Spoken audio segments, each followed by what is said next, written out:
12. Okey, so soalan bahagian ada yang baru masuk. Dah nak habis selamat datang walaupun baru masuk. Okey, soalan terakhir untuk soalan 2017. Nyatakan dua contoh mutasi kromosom dan dua faktor yang menyebabkan mutasi.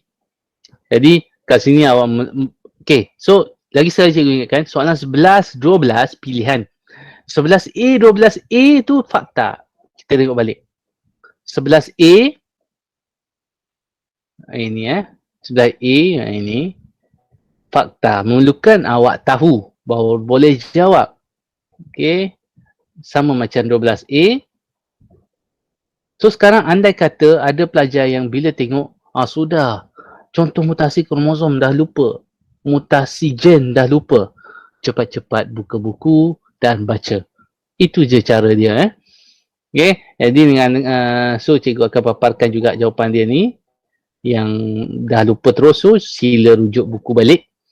Okey, contoh perbezaan dia. Contoh dan dua faktor. Contoh mutasi kromosom kita ada sindrom Down, sindrom Turner dan sindrom Klinefelter. Jadi dua faktor yang menyebabkan mutasi terdedah dengan sinaran radiatif alfa, gamma atau beta tu. Okey, pengambilan makanan yang mengandungi bahan kimia, contoh macam yang mengandungi logam-logam berat macam merkuri ke terdedah dengan sinaran ultra ungu, sinaran matahari. Okay. Jadi situ adalah fakta. Tak ingat? Buka buku dan cuba hafal. Cikgu percaya ramai dah tak ingat mutasi ini. Okey, so contoh jawapan sederhana, sindrom Down. Okey. Dia dapat menyatakan contoh satu markah. Sindrom Klinefelter, okey, satu markah. Cuma tidak dapat menjawab dengan baik untuk faktor. Maksudnya kat sini ini tak ada markah, kosong. Tapi dapatlah juga dua markah, kan? So at least dapat markah pada contoh. Okey, so mudah je nak dapat markah. Dan mudah juga nak hilang kalau salah caranya. Okey. Okey, kalau tadi cikgu baru saja sentuh kemahiran berfikir ada 3. Ini jenis mana? Kemahiran berfikir jenis mana ni? Kalau gambar macam ni. Kelas? Cikgu buka entire screen ke present tadi? Awak nampak gambar apa sekarang? Soalan 12B ke? Ya. Okey. Takut cikgu buat paparan yang salah tadi. Okey, soalan terakhir. Ini kemahiran berfikir jenis apa? Yang pertama tadi cikgu cakap mengkonsepsi. Yang kedua penyelesaian masalah. Yang ketiga pemilihan. Tu bateri tadi. Yang mana ni? Mengkonsepsi ataupun penyelesaian masalah? Konsepsi. Mengkonsepsi. Okey. Jadi tengok soalan 2017 pun diagram, nama diagram salah seperti yang 12. Okey, so information diberi, kaji maklumat pada rajah 12 dan bina konsep mutasi gen. Jawapan anda nak berdasarkan aspek berikut. Tulis maklumat daripada rajah 12. Ini cikgu dah ajar berulang-ulang kali. Macam mana? Seorang? Maklumat?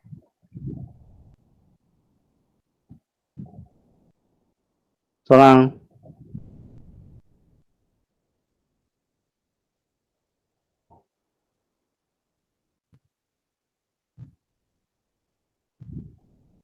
Senyap. Apa maklumat yang kita ada? Come on, ni Meji. Antara mutasi gen ialah hemofilia, anemia sel salib dan thalassemia.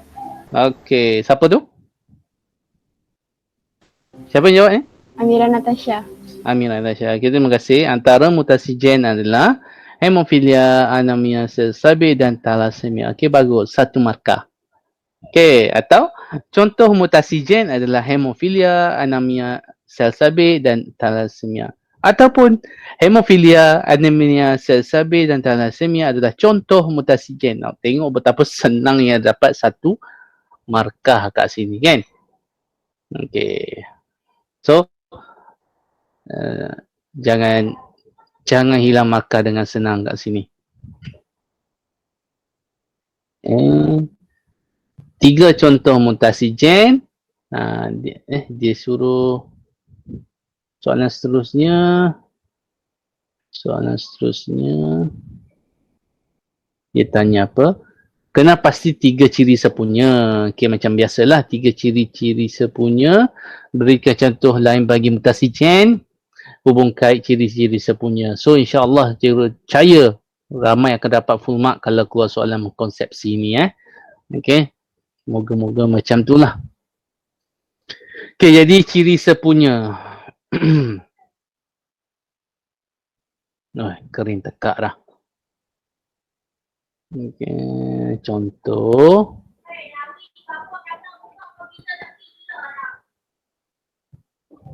Okey, contoh. Okey, sekejap Alright.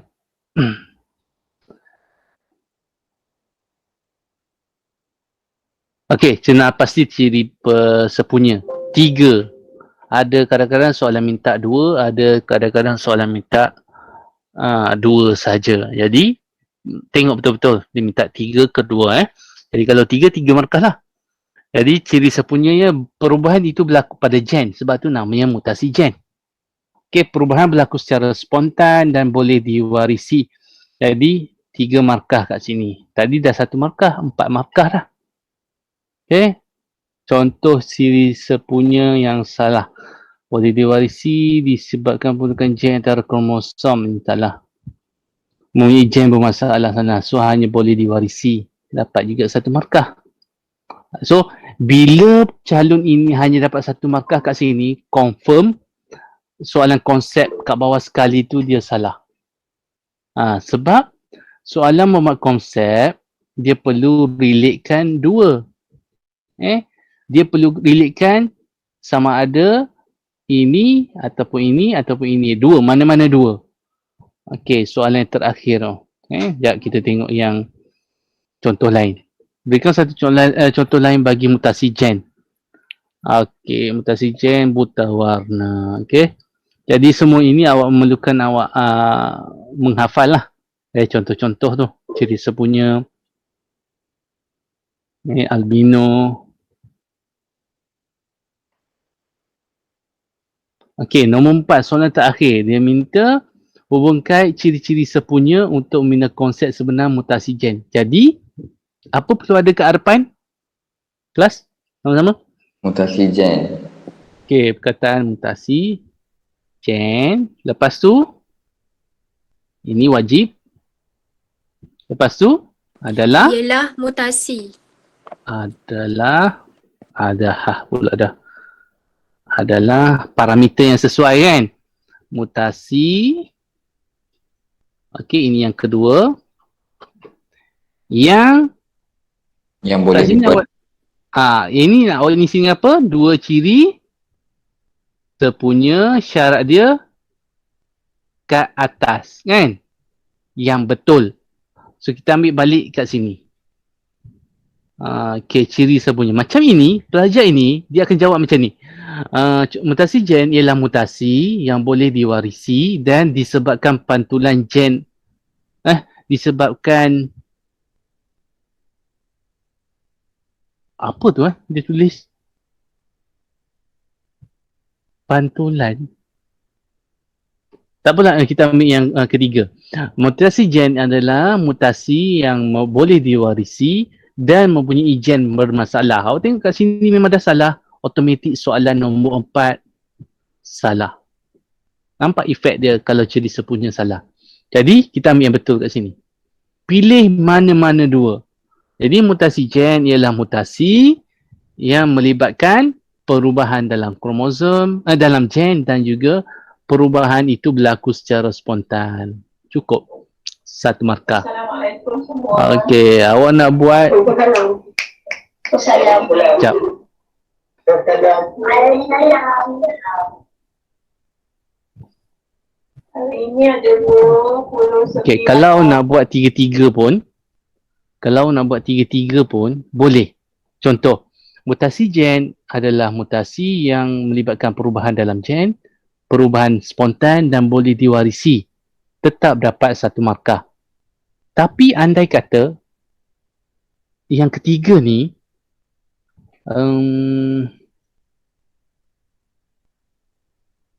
okey, contoh awak buat tidak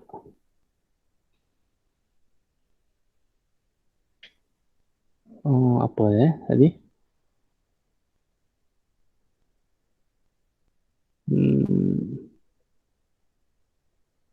Ciri yang salah. Alamak. Kita ambil yang jelas salahnya apa Chen.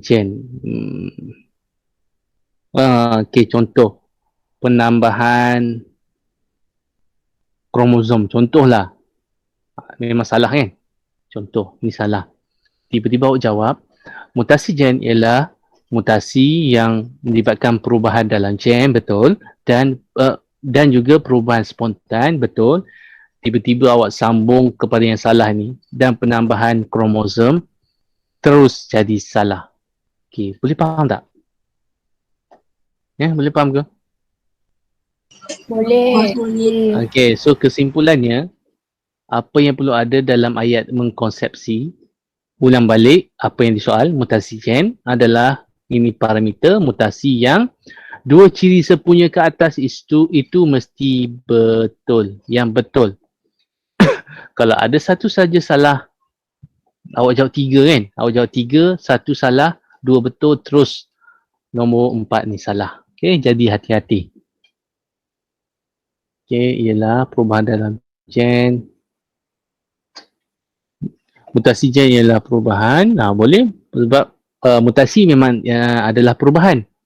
Berlaku dalam gen dan boleh diwarisi. Okey, nampak ringkas. So, syarat pertama mutasi gen ada parameter itu perubahan. So, dalam gen ini adalah cikgu buat ringkas CS sebagai ciri sepunya.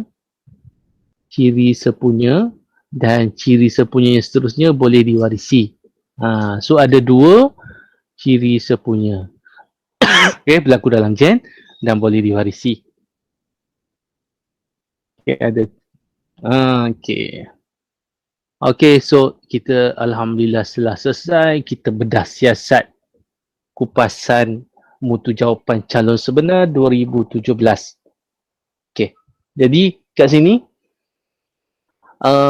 ini adalah beberapa saranan daripada guru-guru yang memeriksa. Okay, saranan mereka, pelajar mesti menguasai pengetahuan dan kefahaman konsep dan fakta sains, itu semestinya lah. Okay, bab 4 kata 5, menguasai semua kemahiran proses sains pada bahagian A. Kan, kita dah tengok hipotesis, macam mana bina hipotesis, inference sebab kepada pemerhatian, meramal, definisi secara operasi. Alhamdulillah kita tengok ada peningkatan daripada tak tahu, sekarang dah mampu menjawab. Okay, cuma part komponen yang ketiga tu, pemerhatian tu, hati-hati. Jangan jawab yang tersirat. Ingat balik yang semalam. Okay, mengenal pasti pembolibah, insyaAllah semua dah mahir. Mentaksir data. Okay, ruang dan masa ni yang melibatkan masa. Okay, lepas tu bahagian C. Tengok bahagian A, bahagian C yang cikgu banyakkan latihan kan. Okay, membuat hipotesis, semua bla bla bla bla. Nombor 4, kemahiran mengaplikasi sains seperti mengkonsepsi, baru je kita buat tadi. Membuat keputusan, baru juga tadi yang bateri, dan menyelesaikan masalah yang kita banyak dah buat sebelum ini. Nyatakan masalah dan cadangkan penyelesaian. Okay, so yang ni awak kena buat sekarang. Latih to be soalan-soalan mirip kepada soalan peperiksaan. Okay, kalau ada buku pasia tu sila buat berulang-ulang kali, habiskan je satu buku tu. Kalau tak ada, bagi tahu. Tapi rasanya ramai yang tak ada kot Okey, jadi cikgu akan share soalan-soalan SPM daripada 2015 lah. Okay, 2015 sampailah tahun lepas 2019. Tahun lepas 2020. Sampailah sebelum tahun awak tu 2019 Okey.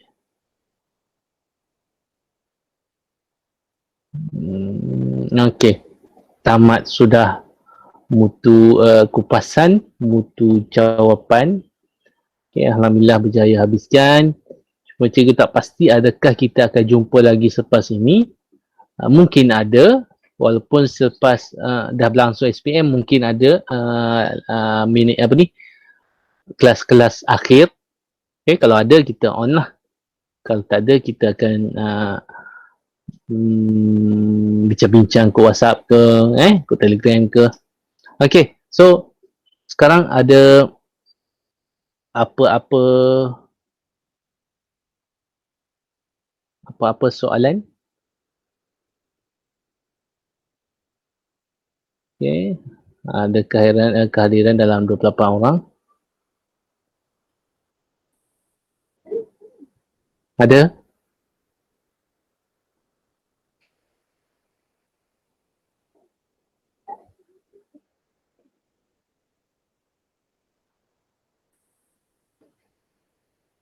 Tak ada soalan? Senyap dah semua ni. Tak ada cikgu. Okey, kalau tak ada, kita habiskan 5 minit awal lah Okey, so terima kasih semua atas kehadiran. So teruskan perjuangan saat-saat akhir ni untuk SPM. Okey, kita akhiri kelas kita pada hari ini dengan bacaan tasbih kafarah dan surah Al-Asr. Subhanakallahumma wa bihamdika asyhadu an la ilaha illa anta astaghfiruka wa atubu ilaik. Wal 'asri innal insana lafi khusr illa alladhina amanu wa 'amilus tawassaw bis sabr. Okey, terima kasih semua. Okey, ada rezeki kita jumpa lagi. Teruskan belajar. Terima kasih cikgu. Okey, sama-sama. Assalamualaikum Terima kasih, cikgu. warahmatullahi wabarakatuh. Sama-sama.